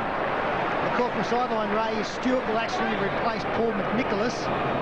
Good news for the Sharks. Russell Richardson seems to be okay to continue. I saw a knock on there. Yes, lost there by Andrew Hart as he was tackled. The scrum will pack just on the Shark side of halfway. No second half addition to the scoreline. While I'm talking about the great matchups of the weekend, the sad part about it, of course, is that one of the great rugby league supporters, I speak of Laurie Nichols, is not with us to enjoy it. Shannon, relax.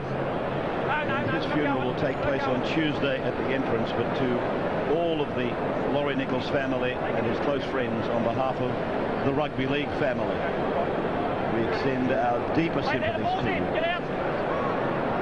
A man that was held in very, very high regard in this community. And Ray, the highest regard by the players, which is probably the best yardstick. I did read somewhere he was the one man that was never barred from a dressing shed at half-time or before a game. And that's testimony to that he was seen at the beloved Domain Club.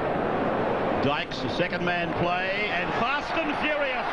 Best is going for try number 3. Tried to put a kick on. It's in the touch.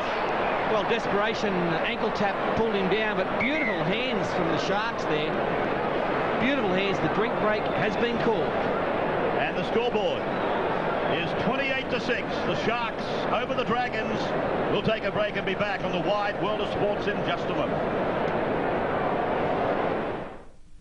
Get smart, get rich. Get a Mitsubishi and you could get $1 million. The new Magna Executive LS loaded with extras. Get it from just $27,990. Pajero Escape takes you anywhere. Get it from $49.90 drive away. And the Sporty Mirage with free air, get it from $14,990. Get into your Mitsubishi dealer. One winner will get $1 million. Get smart, get a Mitsubishi, get rich.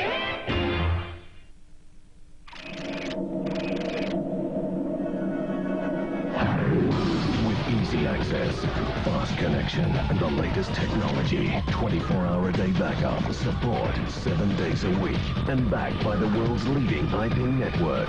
WinNet is the internet service provider that gives you the world. Call 1-300-139-949 and get online with WinNet. It's a big world. Meet Mini Mimi on the Drew Carey Show, Tuesday. Beautiful sight. Stadium Australia, housing the double-header of Rugby League to open 2000. 28 points to 6. The Sharks are giving their next-door neighbour a belting. Just before the break, Colin Best was looking for try number 3. Went within a couple of inches of making it. Barrett, with a desperate tackle, got him around the ankle. I think Colin Best was one of 3 players, David Peachey another, I'm trying to think of the third, that will sign contracts, multi-$1,000 contracts with the Sharks on Monday. I think Andrew Pearce might have been the other player, eh? You're absolutely right, Sterlo. That's why you're on the team. Fountain of knowledge.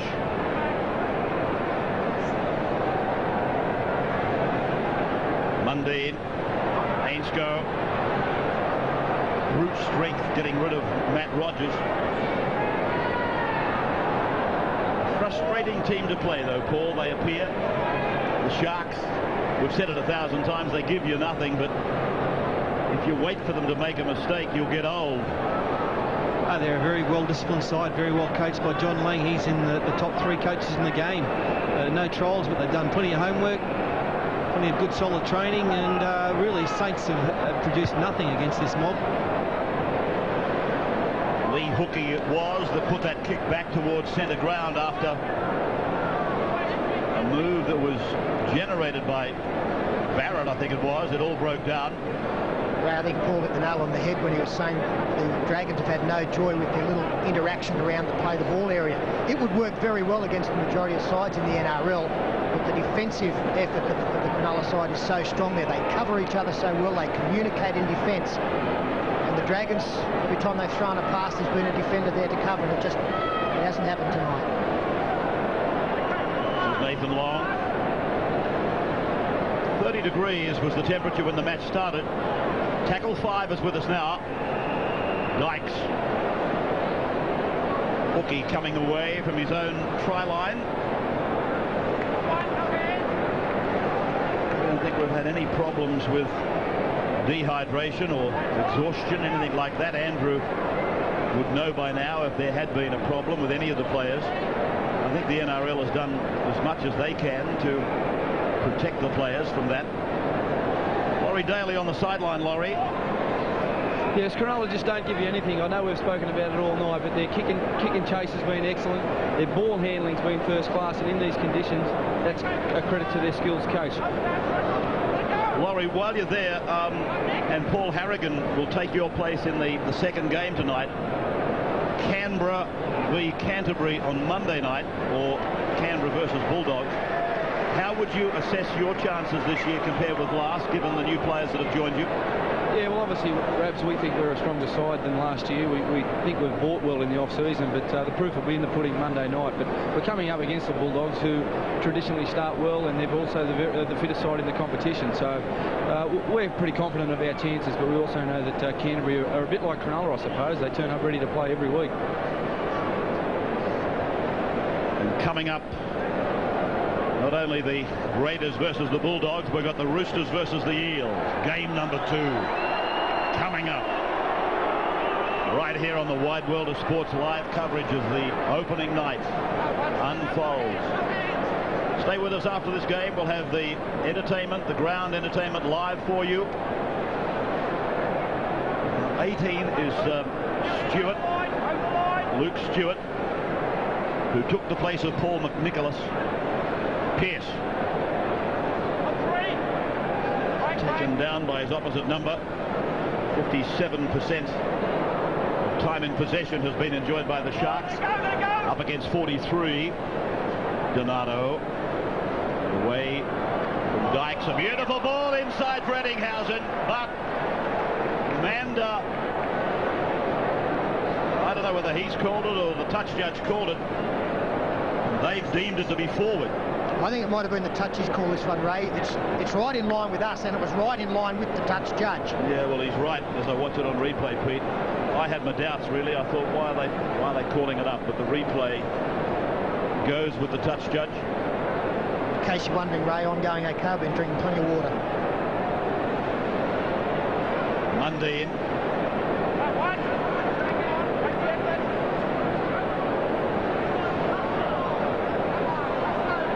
Hasn't had a high involvement tonight, Nathan Blacklock. When you compare it to the Cronulla wingers in Best and Rogers, no. He's eased his way into the match and out of it, as he's liked. And really, I think some of the Saints players have been a touch disappointing, getting flogged by 22 points, and no about lack of effort, but over the heat's got to them. Corey Pearson. Tackle number 5. And Timmins puts a grubbing kick through, and Dykes had it, lost it, and got it back in again. He's been very good fielding in close, Dykes. That was a little bit risky, but he eventually cleaned it up. Here it is on the replay. Had it. Where's it gone? There it is. I've got it back again. And he breathes again. 14.5 minutes of the match remaining. And the Sharks very much in a comfort zone now. And he thought of the Dragons getting out of jail. It's long gone, I fancy. Eddinghausen, Rogers putting it down. And whilst turnover, sorry. Whilst David Waite might be disappointing with some of his players, a couple have played really well in this defeat. Craig Smith, 31 tackles, 14 hit-ups. That's a great work rate for a big prop. And also Lance Thompson with 31 tackles. And Craig Smith once again hits it up. He's led the side well. Can they generate something? If they can, it has to be now. Barrett. Some angles, and Bartram. Thompson. Blacklock. Busy now. Bailey. Blacklock came across the ground and he ran the runners out of room. Mundine. Long for Barrett. Equally wide for Timmins. Inside for Hookie. 8 metres away from the line. It's now or never. Barrett and Brown. 5.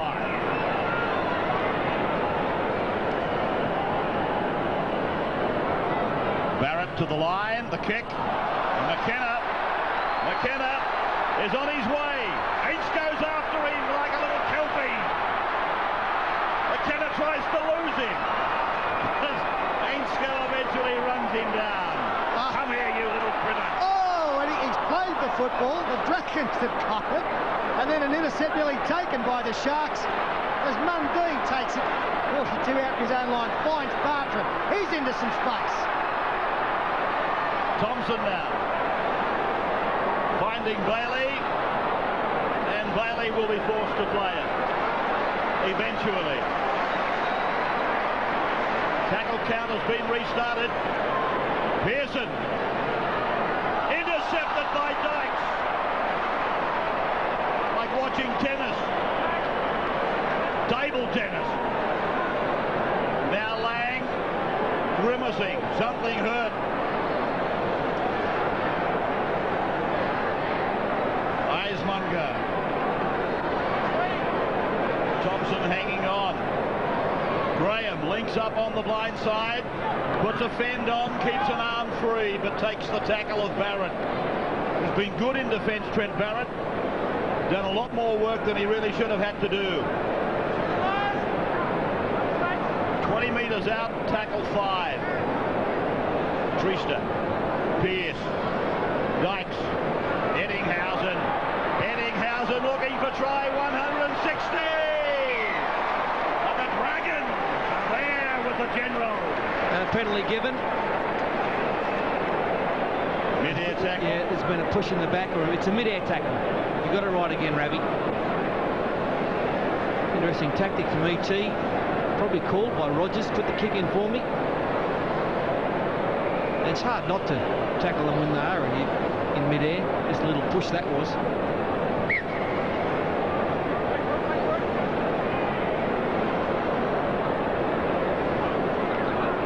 Strong run.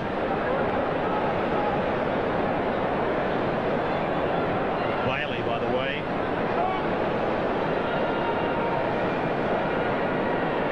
Thompson. Almost to the halfway line. Pearson.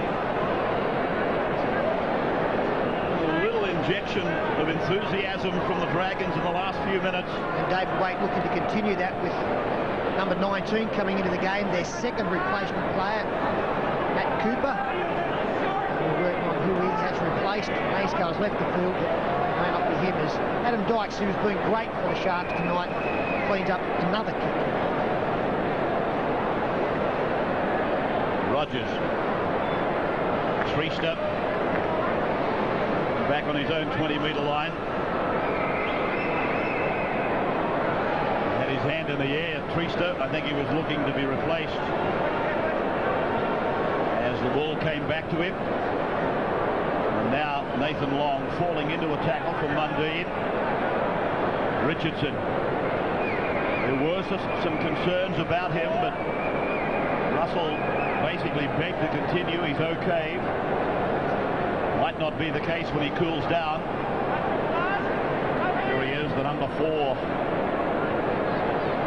Tremendous future. He might cool down until about Wednesday, right? So there's the ball going into touch. We have to take a break. We'll be back in just a moment. Get smart, get rich. Get a Mitsubishi and you could get $1 million. The new Magna Executive LS loaded with extras. Get it from just $27,990. Pajero Escape takes you anywhere. Get it from $49.90 drive away. And the Sporty Mirage with free air, get it from $14,990. Get into your Mitsubishi dealer. One winner will get $1 million. Get smart, get a Mitsubishi, get rich. Aftershock Earthquake in New York premieres Monday. 28-6. Sharks opening the year on a sparkling note. If you happen to miss the first half, you missed 5 very, very good tries. Johnny Lang would be very warm, very happy on the insides at the performance from his boys. They haven't done a lot of spending in the off-season. Andrew Voss on the sideline. Ray, if you could look at the lighter side, I guess, of the hot conditions, I'm just thinking about Chris McKenna after that run where he was taken down by Jamie Ainscough. He came off the field straight away after that run.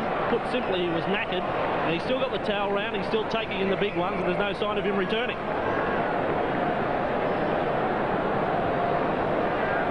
No sign of Jamie Ainscough returning as well. He is the man that has been replaced as the Sharks penalised for stripping the ball in that tackle on Craig Smith. And Trent Barrett takes it the short side, an inside ball to Sean Timmins.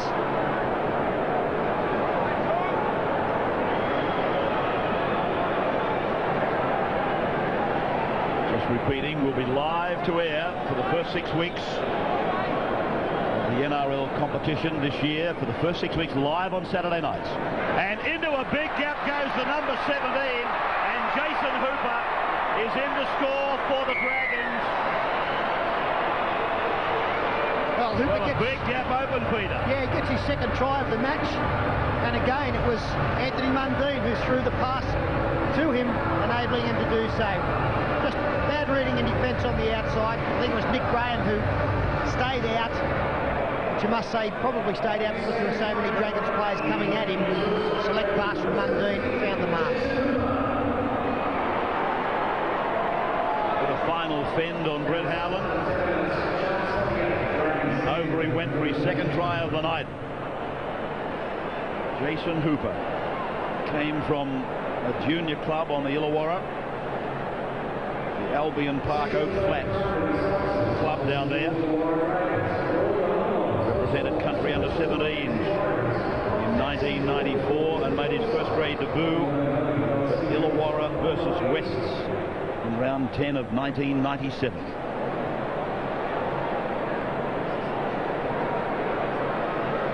Bartram is 15 in. Gee, that's a good average, isn't it? 70%. It's kicked at origin level. He's 15 in from touch on the eastern side of a well-patronised stadium tonight. Crowd probably up around 65. And there's the kick from Bartram. Beautiful. Another converted try. 28-12. Andrew, another look at it. Well, the viewers who watched the footy show on Thursday night, Anthony Mundine gave us a headline for the latest. Mundine is the greatest. Look, he can certainly talk the talk, but he's shown tonight enough to suggest he's going to be one of the star performers again in year 2000. The try scored by Jason Hooper and David Waite and Andrew Farrer, the St George Illawarra Dragons coaches. I think they'll be a little pleased with the second half. The fact that they said at halftime the basic message was, let's wipe the slate. Let's get it back to 0-0 coming out for the second half, and they've managed to hold the Sharks scoreless in this second period. Rogers takes us into what will more than likely be the last passage of play. A little bit over 4 minutes to go. Pearson. Barrett now. Looking to turn it back inside. Pearce pulling him down. Mundine crossing the 40. Tracy taking it to ground. 28-12, and as Andrew pointed out, the second half on the scoreboard has been a victory for the Dragons.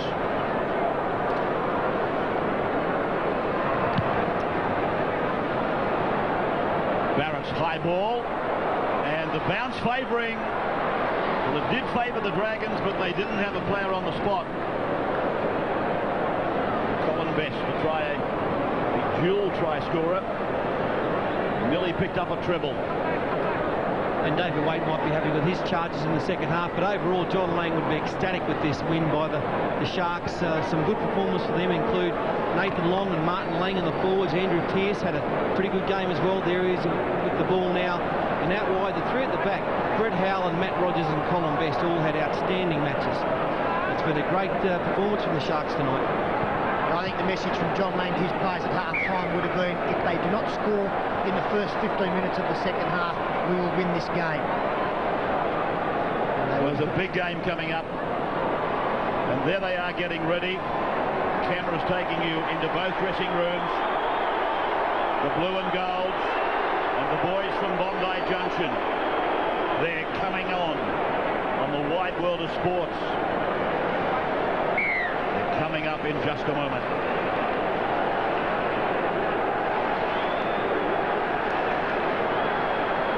Dragons then. Something to work with, I suppose. Second half victory.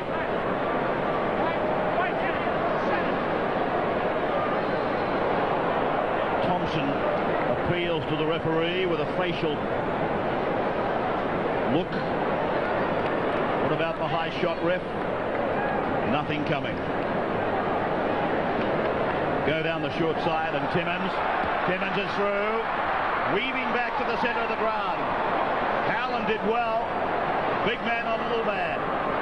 Barrett put down. Mellor away for the Sharks beyond the 20.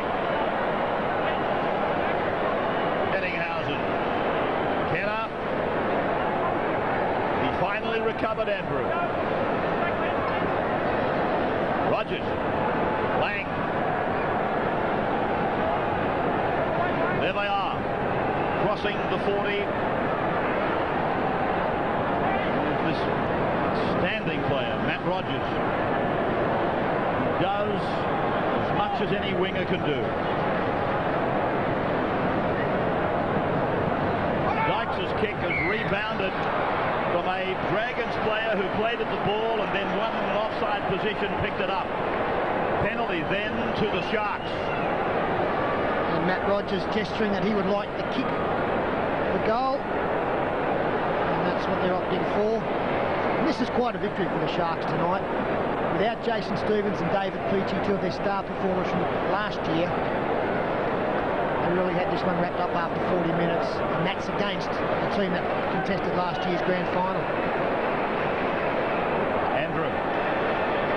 Well, the story too about the game that we've got coming up, the Eels and the Roosters, there's some major changes to the Eels backline. So for the Parramatta fans sitting at home with a big league program, they may as well get the red pen ready, because there's some major changes which include Ben Custo to start the match at 5'8" ahead of Stuart Kelly. Also David Kidwell will start the match from the bench.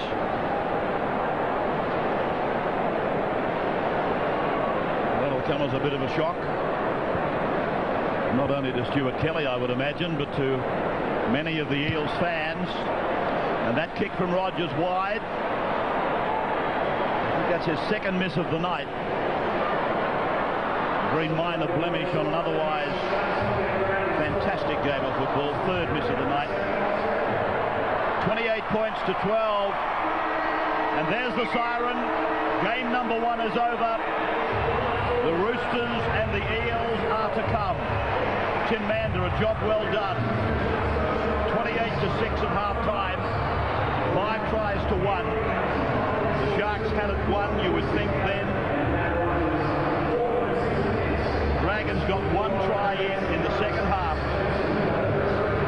And have gone down 28-12 in game 1 of NRL 2000. Scintillating 40 minutes for Cronulla. The Sharkies had it parcelled up, and I think at half-time John Lang would have been just simply saying to them, and I think Peter Sterling alluded to this, just remember the elimination final. Well, we thank McDonald's again this year. They've joined us for the man of the match, $1,000 from McDonald's.